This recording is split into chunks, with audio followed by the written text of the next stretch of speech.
Hello, everyone. My name is Dr. Michael Thomas. I am a faculty member in the Financial Planning, Housing, and Consumer Economics Department.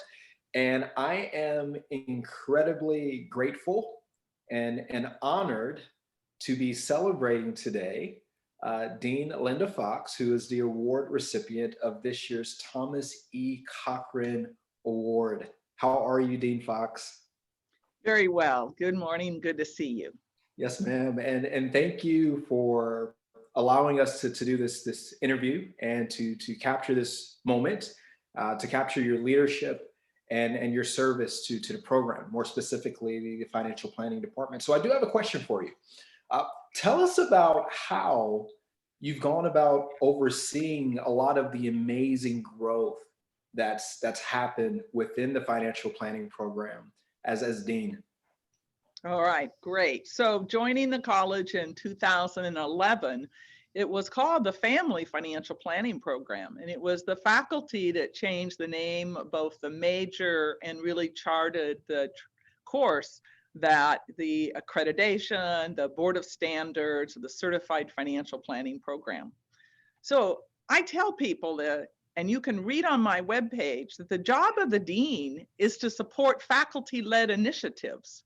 So when Absolutely. you ask a question, what did I do? Most importantly is I listened and listened, and then I went to the table where I could to make a difference. But the job of the dean is seeing that other people succeed. And I don't teach students directly, but I support the faculty who are making the difference in the classroom and in overseeing the programs. And the faculty are the discipline experts. So I oversee by trying to find adequate resources, always looking for the opportunity, and listening to the faculty. I love it. So speaking to that, because I can imagine a lot of your work could be kind of viewed as transactional because you're juggling a lot of different things. You are ensuring that individuals have the resources that they need to be successful in the classroom to promote student outcomes, so on and so forth. Outside of the transactional side of your work, and kind of speaking more to the relational side of it, have you ever had a moment, touching moment, when you really realized the impact of what you were doing for this program? Yes, and quite frankly, when I get the story that moves me, it's the alumni. It's the Mm, graduate of our programs. And so I remember being in Savannah, Georgia, and I remember being at an alumni event in Savannah, and a young man stepped up to me, introduced himself as the president of the Savannah chapter of UGA alumni, a okay. graduate of our college, a financial planner in practice in Savannah.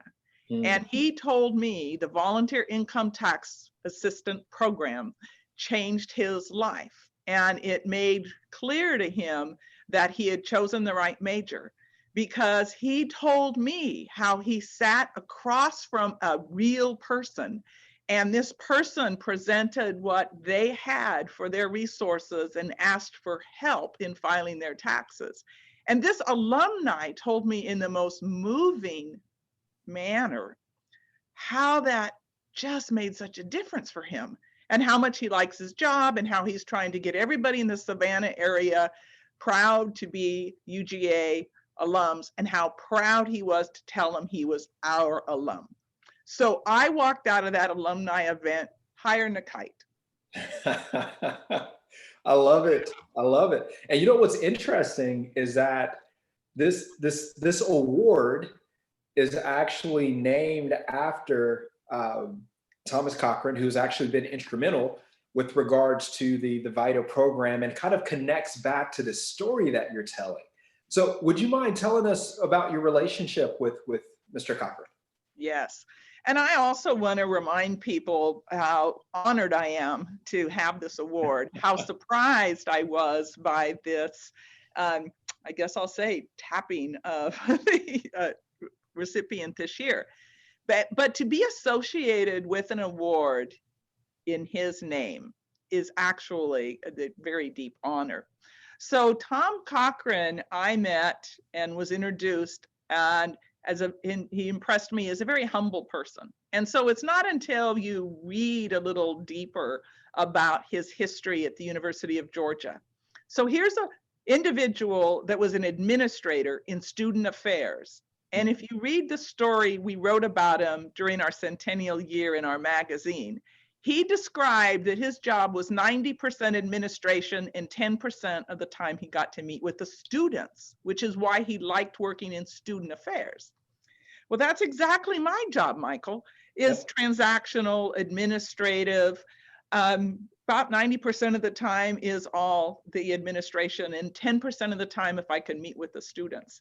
So I really connect with Tom Cochran. And so then I also saw a person who had a vision, came to the college, found people here that also recognized that vision, and that is an academic program connection with the Georgia United Credit Union through the Volunteer Income Tax Assistant Program.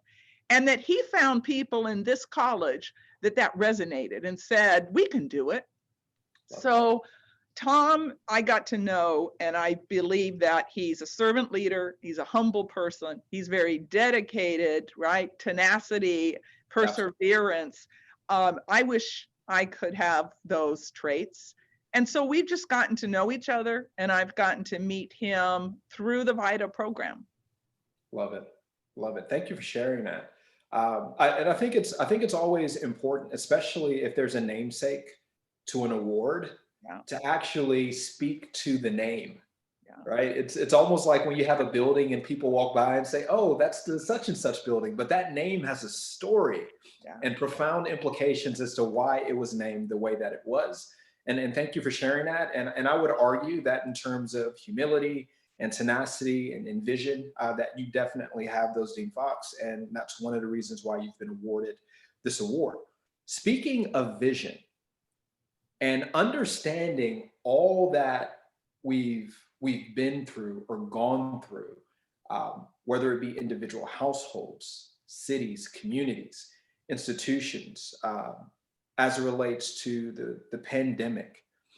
Tell me about how you were able to continue to see the vision clearly and to still seize opportunities throughout this time, as opposed to simply succumbing to the obstacles that so many of us have faced as it relates to your leadership and your vision this past year.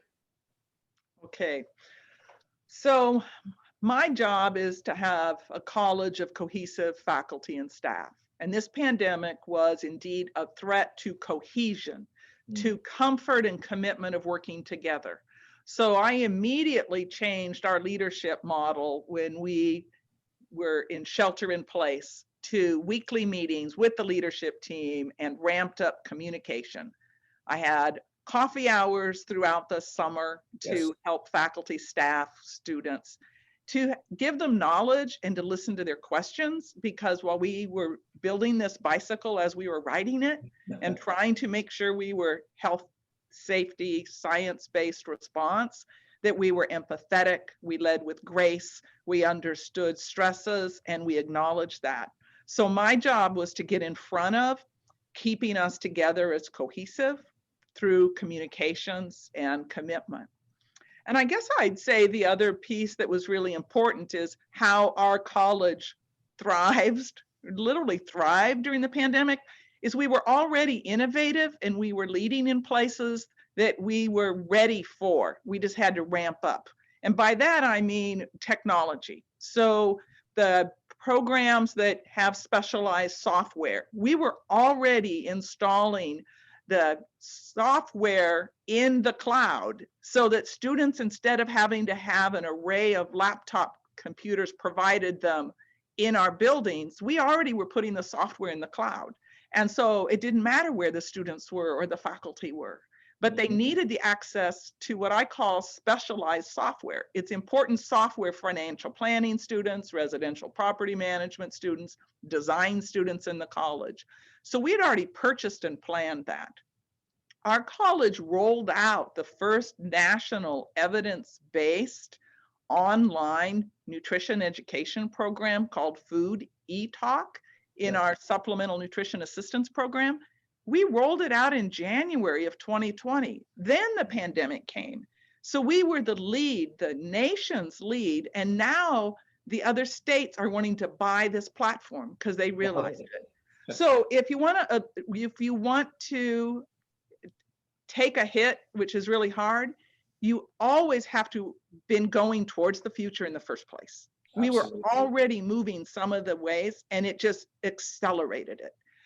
And that's part of the beauty of the faculty strength and the staff support in this college. I love it.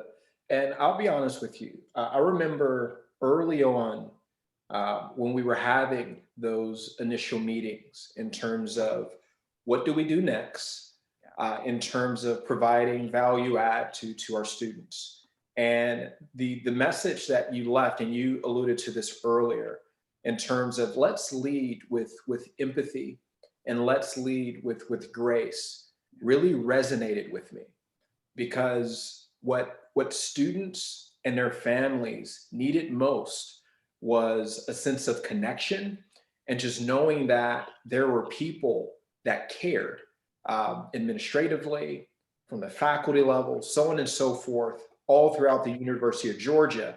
And yes, we were concerned about their academics and doing well in class, but also understanding that we have students who have a myriad of circumstances and that are navigating obstacles that we don't even see. And for you in leadership, to really be firm instead of in being very direct and explicit about that call to action, really helps so many of us to do the things that we already knew that we should be doing, but to really make it first and foremost and know that the byproduct or education or the experience is going to flow from that piece. So thank you for your leadership and definitely directing us to lead with empathy and grace throughout this period. So this leads me to our final question here. You've done an amazing job in terms of your leadership and service to the program and to the department. And I wanted to just give you this moment and to really consider if there were any parting words, if there was any words of advice or encouragement, or any theme that you found to kind of be a universal truth for you throughout your tenure with the department and the program. What would that be? I have a mantra, and it's helped me day to day, and it helps me as a dean, and I'd like to leave it with everyone after my decade as dean. And that mantra is, just because we haven't done it before doesn't mean it can't be done. Believe in yourself, empower yourself, ask why we can't do something, and then get to why you can do it. I mean, I'm amazed, Michael, of the great things we've been able to accomplish in renovation of space in the existing buildings, whether it's Dawson Hall, Barrow, the Charles Schwab Financial Planning Center. Absolutely. And that was seeing possibilities, all right? I've hadn't done some of those things before, which was leverage university money with the Charles Schwab Foundation, right? Then say we can make this work, listening to the faculty that had the vision for what the space needed to do for the programs. So my mantra is, just because we haven't done it before doesn't mean it can't be done. And that's what we need to do as faculty teaching the students that are graduating into fields that are changing, particularly changing post-pandemic. Yes. So it's not only, it's always an aha moment, but it does remind me often when I'm with folks and they'll say, well, why did they get to do something? And I'll say, because they asked. So, right? So believe in yourselves, right? Yes. And be part of the solution and bring partnerships. There are the partnerships that support our programs. The dean doesn't have them all and bring them to the table. It's the faculty that do. And working solo and isolated, we never expand capacity. but sharing and partnerships. And so the partnerships are deep in the financial planning program, and the partnerships that support the celebrating of the excellence of financial planning program, I thank those partners, communities, businesses, industry. And it's the partnership that the faculty will maintain that I thank the faculty for doing so. Thank you for that. And I think what I'm hearing what I'm hearing is that we're better together. Yeah.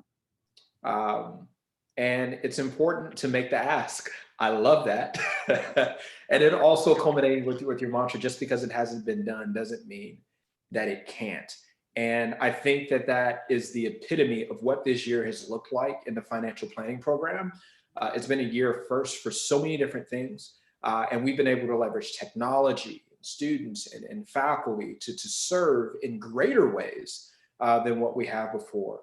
And a lot of that is due respectively to your leadership and your service. So again, thank you, Dean Fox, for all that you've done, all that you will continue to do. And we are incredibly honored to have the privilege to award you this year's Thomas E. Cochran Award. Thank you. I am humbled. I say thank to Tom Cochran for his partnership over the years. I thank the faculty, and I say congratulations to the students. You've Yes. chosen a very important field in which to go into to support individuals with whatever their resources are, achieve their dreams. And so congratulations and thank you. I am deeply, deeply honored. I'll stop it there. Okay.